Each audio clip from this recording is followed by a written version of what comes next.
Sa kasagsagan ng ulan, kinailangan dalhin agad sa ospital ang driver ng SUV. Ano ang ugat ng naturang aksidente at paano sana ito naiwasan?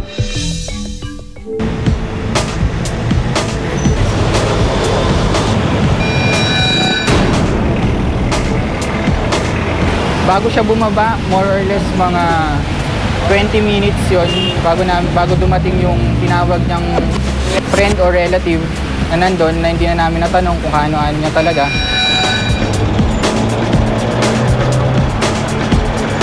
After nun, doon lang siya bumaba and then nag-agree na siya na pumunta ng hospital. Saan po tayo pupunta ngayon, sir? Medical City.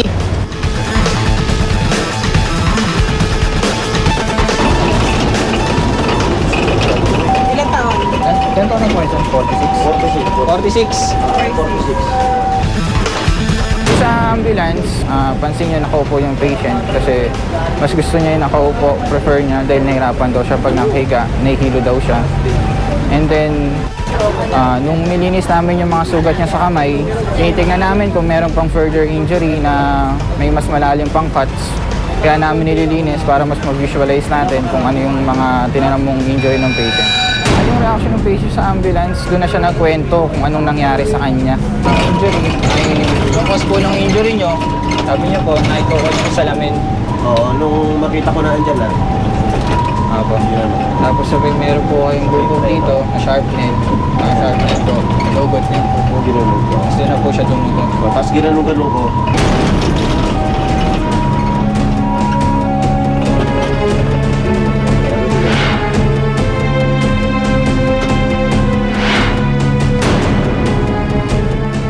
Based dun sa initial findings ng doktor, minor injury lang daw sa kamay. Pero magraran pa daw sila ng test sa x-ray at saka CT scan doon sa tiyan.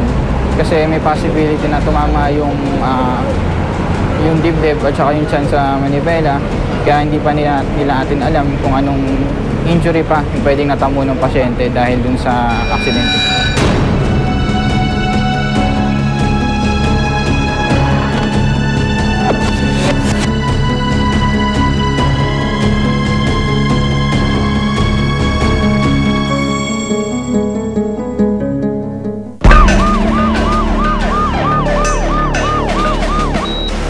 Masabi ko sa mga driver no, pag nagmamaniyo, so, lalo na paggabi, lalo na pag madilim, so i-observe natin yung traffic sign, yung mga warning device. Kasi pa dyan, ligtas talaga sila dyan pag makakita nila yan.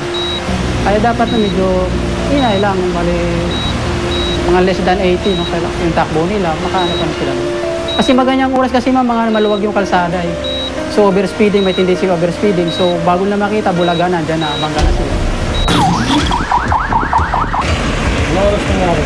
Mga 12. May mga nakaparada po kasi yung dito sa sakyan. Kasi nag-miss lang one way po eh. Nung lulusot na ako, saka siya marangkada ng